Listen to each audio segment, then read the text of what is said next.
going on, guys? Welcome back to my channel. Kevin Feige explains why Venom joined the MCU now. And you know what?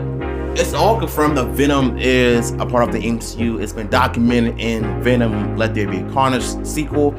Towards the post-credit scene, you would know that he was staring at the screen and you see Spider-Man on TV.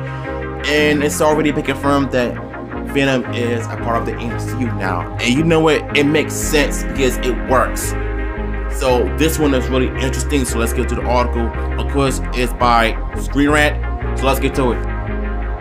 Venom is finally joining the MCU, and Marvel Studios president Kevin Feige has explained why now is the right time for it. The Marvel Cinematic Universe has grown exponentially over the last 13 years. With the multiverse set to open new doors to comic storylines, the crossover potential is at an all-time high. As a result, audiences have been waiting for the MCU to introduce some of Marvel's most iconic characters. And you know what? They need to. If it's done right, I think Venom would be the best part of the MCU. Because, let's just face it, he's pretty much the anti-hero. He's funny, he can be dark, and he can be brutal in times. And you know what? That's what Venom is supposed to be. Tom Hardy returned as Eddie Brock, Venom in Let There Be Carnage, which saw the titular hero face off against Cletus Cassidy, the serial killer who becomes the host for the symbiote known as Carnage. As the film ends, Eddie and Venom are on vacation enjoying Sandy Beach. As the credits roll, Venom Let There Be Carnage set audiences up for Venom's MCU introduction. In the post-credit scene, at the flash of light triggers a change in Eddie's hotel surroundings before he finds himself staring at the TV as Tom Holland's Spider-Man, like I mentioned before, is unmasked by Jonah Jameson at the end of Spider-Man Far From Home. And when I saw this, my gut was all over the place. I couldn't help but to have mixed feelings and emotions about how they're gonna bring him to the MCU. What ways are they gonna do it? How are they gonna do it right? Which I know they will. Now, as far as him joining the MCU and potentially and hopefully and possibility that he will face Spider-Man or possibly team up with him, which, by the way, it's been confirmed that Spider-Man versus Venom film is confirmed by Kevin Feige, so shout out to Kevin for this one.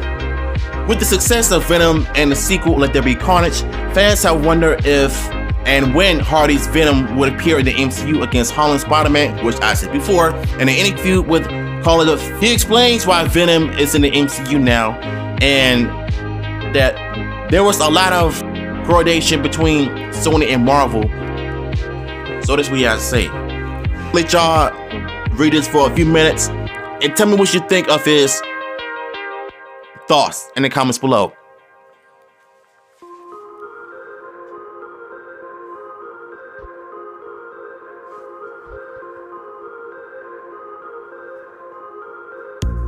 Alright, now that you read it, I want to hear your thoughts. Prior to Marvel Studios in the creation of the MCU, Marvel has had a long working relationship with Sony. Sony has held the rights to the Spider-Man cast for characters since before Sam Raimi's Spider-Man debut in 2002. In recent years, that relationship shifted to a partnership with Sony, leading Spider-Man into the MCU in several films, as well as Marvel's support of the subsequent standalone Spider-Man films, which saw MCU characters like Iron Man, Nick Fury, and Doctor Strange appear alongside the web crawler. And which is true because if y'all remember Sam Raimi's Spider-Man, which is still one of the best films I've ever seen, is better than the last two sequels in my honest opinion. So don't quote me. I like the first one better, but the last two I wasn't really feeling because of, you know, Mary Jane's character being dramatic and always arguing, getting mad at Peter and all that bull crap. Like, Mary Jane was not the best character in Sam Raimi's Spider-Man. I'm just telling you the truth. With the amount of villains confirmed to appear, some have speculated on whether Venom may have a cameo role in the upcoming Spider-Man No Way Home. There are plenty of comics Sony and Marvel could adapt into potential Venom and Spider-Man MCU films. And while it's still unclear how and when Venom and Spider-Man film will fit into the future of the MCU, Feige confirmed Venom's MCU presence means one thing. It's now only a matter of time before these two iconic characters come face to face with each other.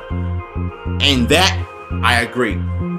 And just for that, I kind of have hopes for, you know, Venom and Spider-Man collaborating with one another, or basically facing all with one another. It really goes to show you that if you expect big things, just know that things don't always turn out how they are in the article. But you might be surprised of how things turn out when it's 100% made or going in production. And you know what? I'm definitely here for it. Yeah, so this is a good article.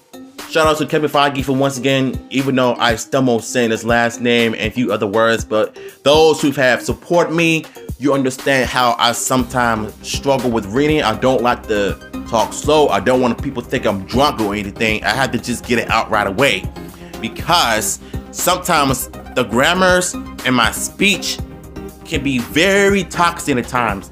But just know that the type of information I'm giving y'all, we're all getting it.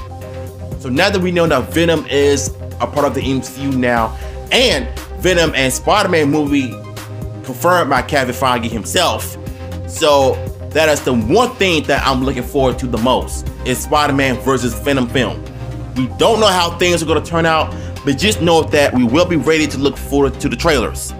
So if y'all enjoyed this video, let me know in the comments down below, and if you want the article, the link will be in the description as well. I'm out.